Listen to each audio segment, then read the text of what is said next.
Pantallas en la infancia y adolescencia. ¿Cuándo y cuánto es seguro? Bienvenidas y bienvenidos a un nuevo capítulo de la Salud de Chile podcast. Seguramente si eres madre, padre o cuidador te has preguntado ¿cuándo comenzar a permitir el uso de pantallas en la infancia? ¿Le estaré permitiendo demasiadas pantallas? ¿Cómo afecta esto a su cerebro, a su carácter o a su rendimiento escolar? En plena era digital, equilibrar la tecnología y la crianza es un desafío monumental para todas las familias y profesionales de la salud. En este episodio hablaremos con expertos para entender los riesgos reales, las oportunidades y lo más importante, cómo encontrar ese punto medio donde las pantallas dejan de ser un enemigo para convertirse en una herramienta de apoyo y aprendizaje. Bien, para profundizar en esta temática nos encontramos el día de hoy con la doctora Alessandra Lubiano, quien es psiquiatra infantil y de la adolescencia de la Universidad de Chile y magíster en psicología mención clínica. Y además nos encontramos con Gabriel García, quien es psicólogo clínico infanto-juvenil y de adultos jóvenes, magíster también en psicología clínica. Ambos son académicos del Departamento de Psiquiatría y Salud Mental de la Infancia y Adolescencia de la Facultad de Medicina de la Universidad de Chile y además son socios fundadores de Interconectados, dedicados a la salud mental digital. Buenos días, Alessandra y Gabriel, un placer tenerlos el día de hoy en este capítulo de podcast. Buenos días, Bárbara. Buenos días, Bárbara. Gracias por la invitación. Gracias a ustedes. Bien, vamos a comenzar nuestra sección de mitos y realidades sobre las pantallas, los niños y la adolescencia, ¿ya? Bien, el primero es, las pantallas causan trastorno de déficit atencional con hiperactividad, además de otros problemas de salud mental como ansiedad y depresión. ¿Alessandra? Mira, a ver, en general, lo que nosotros vemos en la clínica, lo que también dicen los estudios, es que hay una relación que es como bidireccional entre las dificultades en salud mental y las pantallas, ¿ya? Que van en dos direcciones. O sea, si es que un niño o una niña o un adolescente usa pantallas en exceso, puede mostrar algunos síntomas, ¿cierto?, la línea de pérdida de salud mental. Y al revés, cuando un niño ya está pasando por un momento difícil o es muy ansioso o tiene impulsividad, también puede tener un uso de tecnología de manera más excesiva y poco saludable. O sea, eso es como una cosa como de entrada. Ahora, respecto al déficit atencional, lo primero es recordar de que el déficit atencional es un trastorno y como tal es un trastorno que es del neurodesarrollo, es decir, tiene una base genética y neurobiológica muy fuerte y que puede modular sus síntomas por factores ambientales.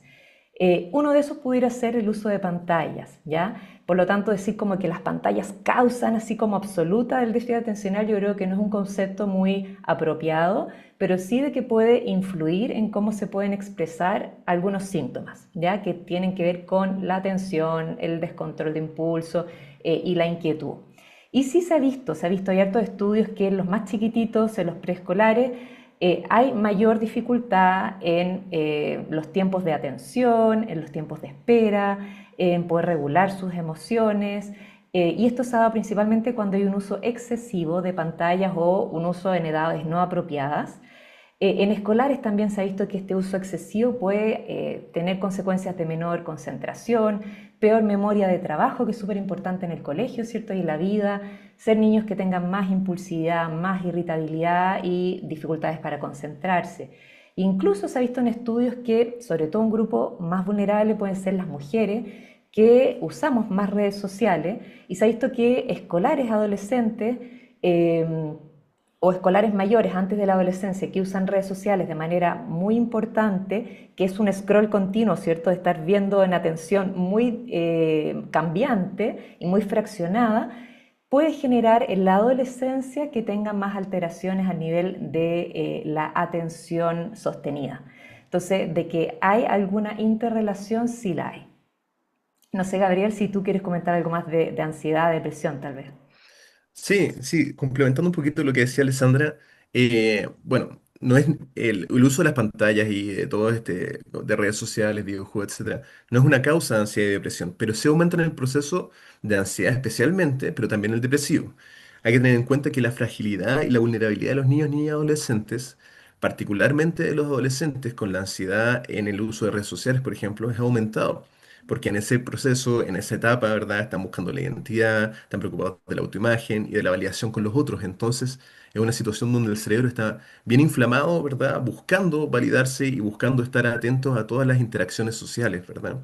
Ahí sabemos y de que la vulnerabilidad biológica, neurobiológica del cerebro hace que estén más propensos a estar más guiados por la emoción, ¿verdad? Y las capacidades de controlarse les cuestan un poquito más, ¿verdad? Está el fenómeno del FOMO, que es esto de tener miedo a estar perdiéndose algo, entonces estar todo el rato conectado a las redes sociales, ¿verdad? El hecho de que la depresión también puede estar siendo afectada porque hay que tener mucho ojo con las personalidades o las personas que tienen una propensión a depresión o están pasando por procesos depresivos porque también se puede haber un efecto de contagio a veces con los contenidos que uno está viendo, con personalidades que también están fragilizados o también pasando por un proceso depresivo. Entonces, como en general, no es que causen, pero en personas vulnerables pueden impactar y ahora estados emocionales mucho más incendiados de la característica ya sea de ansiedad y depresión y como decía Alessandra, también afectan la atención. Por eso tenemos que tener mucho cuidado de cómo se están exponiendo los jóvenes en general. Perfecto, muchas gracias por esa respuesta. Bueno, vamos a aclarar quizás para algunas madres y padres que no están familiarizados con el concepto que hablamos de scrolling cuando estamos haciendo este ejercicio de estar mirando el Instagram o cualquier otra red social y vamos pasando el dedo, digamos, de abajo hacia arriba, mirando y mirando y mirando contenido, contenido, uno tras otro, uno tras otro, uno tras otro. Bien, Ujú. vamos a ir al mito o realidad número 2 que dice, hay diferencias entre el consumo pasivo, ¿no? Que es como en el fondo ver una pantalla, un programa, etcétera, en relación al consumo interactivo de la pantalla, que podría ser, por ejemplo, un juego video que yo estoy interactuando en ese minuto. Gabriel. Sí, sí hay diferencias, ¿verdad? Son súper importantes. Hay que diferenciar obviamente que el interactivo puede ser que uno está interactuando y activamente haciendo contenido o haciendo una interacción digital que podría ser en redes sociales o en videojuegos, donde uno está activamente jugando y controlando a los personajes, por ejemplo, en los videojuegos, y en redes sociales subiendo contenido o posteando comentarios o dando likes, etcétera. En ambos hay riesgos y factores protectores, ya que, por ejemplo, en el pasivo, debido ya que ahí Bárbara explicaba justamente lo del scrolling, hay un efecto que se ha comprobado en los estudios que después de 20 minutos, ¿verdad?, de uso pasivo de las redes sociales, por ejemplo, se activan circuitos ansioso-depresivos, ¿sí? Donde después de que uno hace todas las interacciones que bueno, generalmente no duran más de 5 minutos de revisar el contenido que a ti te interesa, de las personas que uno sigue, ya uno queda en el scrolling y después cae en el doom scrolling, ¿verdad? Que es este scrolling que llega como a esta perdición que uno nunca termina, ¿verdad? Y que obviamente el algoritmo va alimentando justamente lo que a ti te gusta o piensa que le gustas cosas y se va ajustando a las preferencias de cada persona. Entonces, ahí es muy importante tener en cuenta de que eso lleva a que el cerebro se adormezca y que naturalmente las personas que hayamos hablado, que tengan una fragilidad hacia la ansiedad, la depresión o a tener problemas de atención, les afecte mucho más, ¿sí? En cuanto a tener un uso activo, también es importante tener en cuenta cuál es la calidad de lo que estábamos viendo y si es apropiado para la persona, ¿sí? Por eso es tan importante estar informados del mundo digital de los niños, niñas y adolescentes, ¿sí? Porque uno podría decir, ah, ya, entonces el videojuego como está jugando es bueno. No necesariamente. Hay que saber que hay juegos que pueden ser muy dañinos en cuanto al contenido y cómo lo están viviendo. El chequeo, el modelaje y la modelación parental siguen siendo el cuidado principal. Y ahí el empoderamiento de los papás es lo que más importa. Entonces, si hay una diferencia, y particularmente dependiendo de la fragilidad de cada niño, niña, adolescente, ¿sí? Hay factores protectores que mientras más uno se ponga activo, es alguna actividad protectora, de socialización, pero ya cuando uno cae en esta como resbalín, que uno se pierde un poco en las interacciones y que ya no estoy teniendo una actividad activa, valga la redundancia, sino que nos quedamos en lo pasivo, pasa a ser mucho más vulnerable. ¿Sí? Y obviamente depende justamente de para qué lo usa, cómo lo usa y cuánto lo usa. ¿Sí? Ahí obviamente todas las aplicaciones y los juegos más interactivos del celular están ya creados para enganchar, entonces ahí tenemos que tener mucho ojo e informarnos de qué están consumiendo los chicos y chicas. Perfecto. Bien, ahora vamos a pasar a un poco de preguntas más generales. Como por ejemplo, ¿cómo afecta el uso de pantallas al desarrollo y comportamiento de estos niños y niñas y adolescentes? Ya con estas primeras preguntas pudimos un poco profundizar en aquello, pero quizás sería bueno también saber para los madres, madres, padres, cuidadores, cuándo se considera que el uso es excesivo. Gabriel. ¿Cuándo se considera que el uso es excesivo? A ver, en primera instancia, siempre cuando afecten la funcionalidad general de los niños, niñas y adolescentes, ¿en qué sentido? Cuando hay cambios conductuales, ¿sí? Cuando hay cambios de funcionamiento emocional, ahí siempre los expertos, y es bueno empoderarse como papás, mamás o cuidadores, ¿verdad? Que ellos conocen a las personas, a los niños en desarrollo, ¿verdad? Que están creciendo. Y hay cambios que uno podría esperar en las etapas de desarrollo adolescente, pero a veces la irritabilidad, ¿verdad? A veces un bajoneo, que no quieren empezar a hacer cosas que ellos disfrutan, o que les te empieza a contar, cortar el uso de las pantallas, que conlleva irritabilidad. Ahí uno empieza ya a ver que hay una dificultad un poquito en enganchar la capacidad de uso y empieza a afectar su funcionalidad. La funcionalidad que tiene que ver con poder ir bien al colegio, interactuar bien con la familia y hacer actividades que ellos disfruten particulares de cada uno, ¿verdad? Que es importante para el desarrollo. Em, y que obviamente le quiten también tiempo a las cosas que tienen que estar haciendo para un desarrollo neurobiológico sano, de interacción con los otros, de hacer cosas mucho más análogas y no solamente digitales, etcétera. Y después justamente se va en el camino agravando. Ahí no sé si es que Alessandra nos puede complementar en cuanto cuando vemos una situación un poquito más ya de problemática o de riesgo, ya un poquito más adictiva. Sí, sí, o sea, yo creo que hay algunas señales, ¿cierto? Que yo creo que ya que nos están escuchando probablemente papás, mamás, cuidadores, profesores, tal vez nos están oyendo, profesionales de la salud, tal vez pensar en estas señales, tal vez o no, Bárbara, de un uso como más problemático, ¿sí? Sí.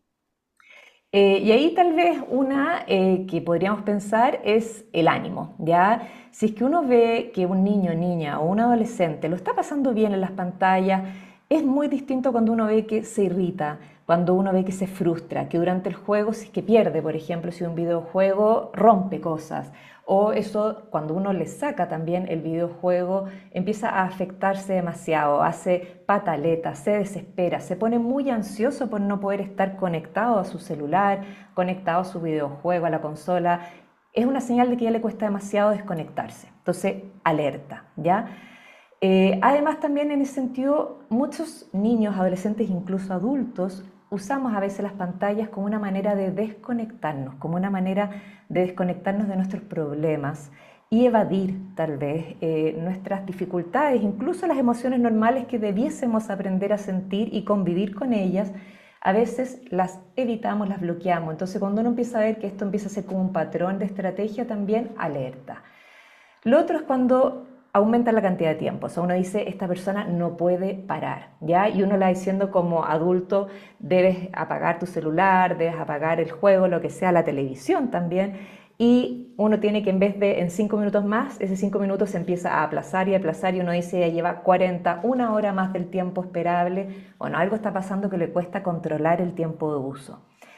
Otra cosa importante es ver que puede dejar de hacer cosas que antes disfrutaba, ¿ya? Si es que disfrutabas salir, jugar, dibujar, estar con la familia, estar con amigos de manera presencial y ahora todo lo que quieres es estar frente a una pantalla, entonces está perdiendo de manera importante el equilibrio, ¿cierto? Otra cosa importante es también revisar cómo está su cuerpo, ya que es súper clave, o sea, cómo está su sueño, si está durmiendo bien, las horas adecuadas, o se queda toda la noche en este vaping en el fondo de ir durmiendo, o sea, de no poder dormir por estar conectados todo el rato. Si es que no está yendo al baño porque está jugando y eso le trae problemas, si es que incluso está teniendo problemas corporales, de postura, problemas de obesidad, de sedentarismo. Y algo bien importante que ella va pasando como un uso mucho más grave es cuando ya empieza a mentir, ya cuando empieza a hacerlo a escondida, cuando oculta lo que está haciendo, borra su historial o miente sobre su uso, ya entonces empieza a tener un uso mucho más problemático, ¿ya? Obviamente ir viendo todas sus relaciones interpersonales, colegio, convivencia, amistades, familia, y si es que va atendiendo esto a la baja y aumentando el aislamiento, eso es una señal súper importante. Perfecto. Ahí es cuando ya habría que consultar. Sí. Perfecto. Bueno, un poco. para también guiar en este desarrollo que inevitablemente en algún punto los niños van a tener que enfrentarse a una pantalla, digamos, de manera pasiva o activa? O en el fondo, ¿cuál es la edad más recomendada para que se empiecen a exponer a los niños a las pantallas? Ujú. Bueno, mira, yo creo que lo primero es aclarar de que no hay como una sola edad mágica, receta para todos los niños, que tal vez lo que a uno como papá le gustaría oír, porque simplifica mucho la vida. Pero sí hay recomendaciones internacionales que nos dan como un primer punto de partida. Esas recomendaciones en general hablan de que antes de los 2 años se evite todo tipo de uso de pantalla, exclusivamente se pudiera usar más bien por una videollamada o algo así puntual con algún adulto que esté ahí ayudando a procesar esa información. Entre los 2 y 5 años, en general se recomienda 1 hora al día, que ojalá sea un contenido educativo, lento, ¿no? Esto con hiperestimulación y siempre acompañado o un couso. Esto es una opinión personal, pero a mí me parece que un uso al día, todos los días de la semana, es excesivo también, ¿ya? Entonces, ojalá evitar el uso de pantalla lo más posible, aumentando todas las otras actividades en el periodo preescolar que son al aire libre, de distracción, de curiosidad, etcétera, de juego. Ya desde los 6 años en adelante, la idea es que hayan horarios claros, que las pantallas estén fuera de la pieza, que haya una supervisión activa y con adolescentes, en la medida que va aumentando también la autonomía, que hayan acuerdos, límites y cuidados, ¿ya? Ahora, la verdad es que desde nuestro punto de vista con Gabriel, más que una edad, lo que nosotros planteamos es que ojalá nosotros podamos dar el celular a personas que tengan las capacidades y las competencias para saber manejarlo. Porque saber usar una pantalla a nivel como de mover los dedos y saber cómo entrar, que es algo más tecnológico, no es lo mismo que saber conocer los riesgos, distinguir una información falsa de una real, saber y poder controlar tus emociones e impulsos para no meterte en conductas de riesgo, poder pedir ayuda de manera adecuada, poner límites, cuidarte a ti mismo, cuidar tu privacidad, tener un respeto a otros también en lo que es la ciudadanía digital. Entonces, estas competencias son cosas que se van desarrollando de manera gradual, que se van modelando y que a medida que el niño va creciendo y va madurando, tanto a nivel cognitivo como emocional y socialmente, poco a poco podría ir adquiriendo esas habilidades. Pero la verdad es que a veces ni los adultos las tenemos. Entonces, si tú me dices una edad, a veces no es tan fácil decir como una edad puntual. Yo creo que depende más de cada persona y sus capacidades. Perfecto. Y hablando un poco de lo mismo de las estrategias para los cuidadores, pensando sobre todo que ahora también empieza o va a empezar la época de vacaciones escolares, donde los niños van a tener demasiado tiempo de ocio y tiempo libre sin el colegio. Entonces, en ese escenario, ¿cómo poner un poco los límites sin tener tantos dramas en la casa? ¿Cómo pueden los cuidadores tal vez establecer negociaciones o límites sin caer en prohibiciones como tan radicales, como pactos, en ese sentido? ¿Qué nos puedes comentar un poquito, Alessandra? Sí, mira, yo te diría que ojalá uno pudiera haber puesto los límites desde el primer momento en que uno decide, si estamos hablando de familias y de niños, en que uno decide ser familia, ¿ya? Porque hoy en día vivimos con tecnología, entonces no es como cuando nos llega la tecnología, la tecnología está, la tenemos siempre. Mm. Entonces yo creo que lo ideal es poder tener un plan familiar, que eso se planifica, eso se acuerda entre los adultos del hogar, ¿ya? Y ojalá que sea algo consensuado, donde todos participemos. No es solamente un límite que le voy a poner a mi hijo, sino que en este plan lo ideal es que hayan ciertas reglas familiares que en nuestra familia nos haga sentido y que sean positivas en el desarrollo de todos los que estamos ahí, como por ejemplo que hayan lugares y espacios que no tengan celular, las comidas, los momentos de interacción conjunta, dónde van a estar los dispositivos puestos. Entonces, y eso es para todos, no es que yo como mamá o el papá pueden ver el celular en la mañana para ver las noticias, pero mis hijos no pueden verlo para estar conectados con amigos o jugar un videojuego, porque al final, de cualquier forma, estamos disminuyendo los espacios de vinculación y de estar conjuntos. Entonces, yo diría que eso, lo ideal es que haya un plan familiar y momentos y espacios que tengan y no tengan que estén preestablecidos. Cuando ya es una rutina, ya la rutina y los hábitos no se cuestionan. Mm. Es distinto cuando tú tratas de imponer algo nuevo. Entonces eso es lo ideal para las familias jóvenes y que nunca es tarde, siempre se puede hacer. Ahora, cuando ya tenemos situaciones más conflictivas o más puntuales de poner límites, yo les recomendaría siempre anticipar. Anticipar en 5 minutos más, en 10 minutos más, apagar la tele, poner tal vez cosas objetivas y prácticas como un cronómetro o algo que pueda ver el tiempo para que el niño se reconecte con el mundo presencial, porque piensa que está en ese momento en otro mundo, más digital. Se necesita reconectarse, tocarlo a veces para que vuelva a conectarse. Eh, yo diría también que algo bien importante es estar siempre supervisando en un couso. Muchas veces podemos usar las pantallas de manera positiva, ver una película, pero que sea más que mi hijo ve una película, que sea como la actividad familiar. Nosotros vemos una película, la compartimos en familia, la comentamos posteriormente. Entonces, hacer espacios de coutilización también pueden ser muy, muy enriquecedores. Y siempre saber poner límites. Límites que, por más que estemos en vacaciones, los límites no se eliminan, no se van de vacaciones. Ya siempre hay un rayado de cancha en el cual uno sabe que debemos estar con ciertas flexibilidades del contexto de cada familia, se entiende. Importante, como te decía, también esto de modelar. Nosotros como adultos, modelar el uso de pantallas, eso es fundamental. Perfecto.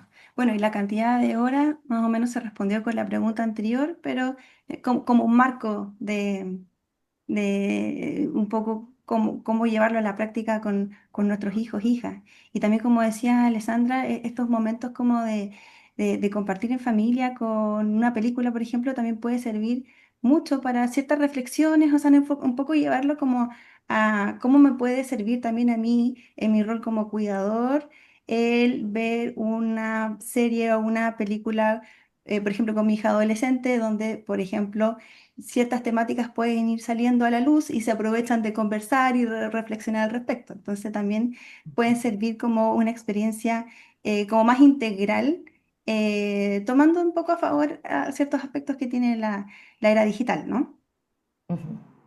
Yo quería complementar algo, porque lo que dice Bárbara es súper, súper importante, porque a la adolescencia y lo que hemos visto también en la clínica, no solamente en las investigaciones, es que a los niños, niñas y adolescentes actualmente, las nuevas generaciones, les cuesta mucho estar con ellos mismos. Les cuesta mucho estar en ese momento de silencio, de autonomía, de reflexión, de decantar la información que uno interactúa en el día a día. Y estos espacios con los seres queridos, ¿verdad? Que tienen un buen vínculo, es una instancia donde se propicia eso, como tú dices, y se le refuerza y se le valida al adolescente, ya sea hombre o mujer, a que piense y que tenga un pensamiento crítico de manera personal, ¿verdad? Y eso es una de las cosas que se ha perdido un poquito con tanta pantalla y con tanto uso superfluo de las relaciones humanas, ¿sí? Entonces, tal y como dice Alessandra y como lo complementaste también tú, de que son espacios de donde uno nutre la profundidad y desarrolla la persona y la identidad de los adolescentes. Y cuaja bien eso, porque finalmente está reforzado por las personas que más los conocen, más los quieren, ¿verdad? Y eso hace una sensación de logro y de identidad que muchas veces no se está haciendo en la sociedad moderna, porque como decía Alessandra, no solamente los niños y adolescentes están expuestos y estamos siendo absorbidos por la tecnología, sino que los adultos también. Y es un rol como papá, como mamá y como sociedad que tenemos que hacernos cargo de eso. Así que por eso quería reforzar un poco ese punto. Súper. Y en la misma senda del control parental. Gabriel, ¿qué nos podrías decir un poco sobre estas aplicaciones que existen de control parental? ¿Son buenas, son malas? ¿Cuáles son los pros, los contras? A ver, las aplicaciones de control parental siempre es bueno tomarlas como un complemento, lo que estamos hablando y que siempre reforzamos, tanto en la clínica, con los profesionales, los becados que estamos enseñando, a los profesores, a los colegios que hemos ido, ¿verdad? Es que es muy importante empoderar a la familia, a la comunidad, al contexto.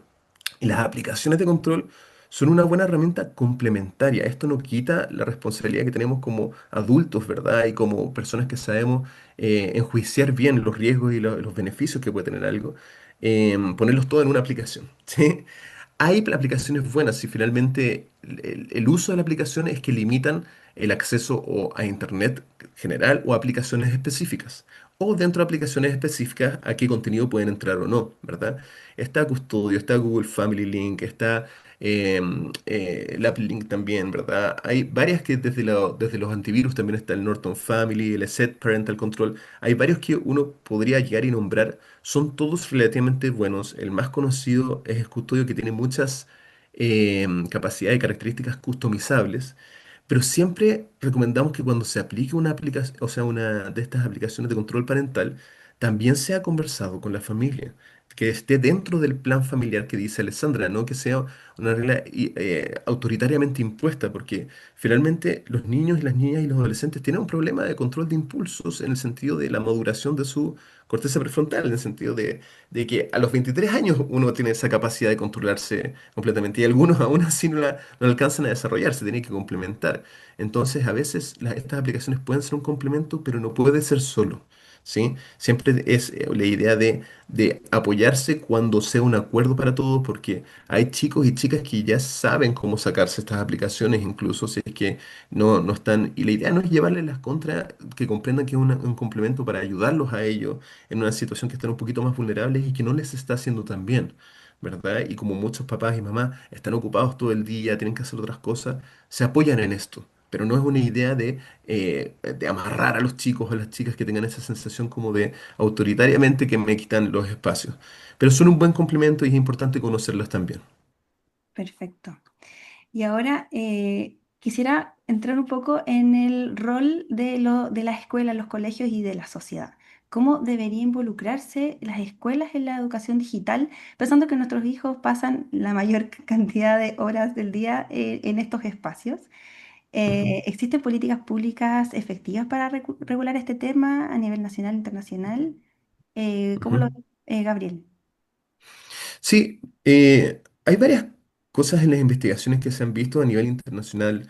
Se ha visto ahora a nivel nacional que varias municipalidades y colegios de manera independiente han tomado decisiones de limitar el uso de pantallas de celulares, que nosotros encontramos que es bastante bueno porque en el ambiente educacional el celular no es un aporte en el sentido de poder integrar los conocimientos de un desarrollo eh, biopsicosocial efectivo para los niños, niñas y adolescentes, ¿verdad? Es más un distractor, ¿verdad? Y a veces puede llevar a justamente que no tengan interacciones que son muy enriquecedoras en el colegio. Entonces, igual es una situación donde uno tiene que poner mucho atención y es un llamado también a todas las autoridades también de la educación y políticas, ¿verdad? Para generar políticas de cuidado en cuanto a la salud mental digital. ¿Sí? Muchas investigaciones están apuntando a que las intervenciones tienen que ser en pos de la educación de los niños, niñas y adolescentes en edades más tempranas, de regulación emocional, de control de impulsos, ¿verdad? De comprensión y de sus propias emociones. ¿Qué estamos buscando? ¿Cuál es la motivación que tenemos para buscar el videojuego de manera un poquito más inquisitiva o las redes sociales? Al comprenderlo y tener un pensamiento crítico, es la mayor protección que pueden tener para que una vez que se confronten a ello, tomen una buena decisión. ¿Sí?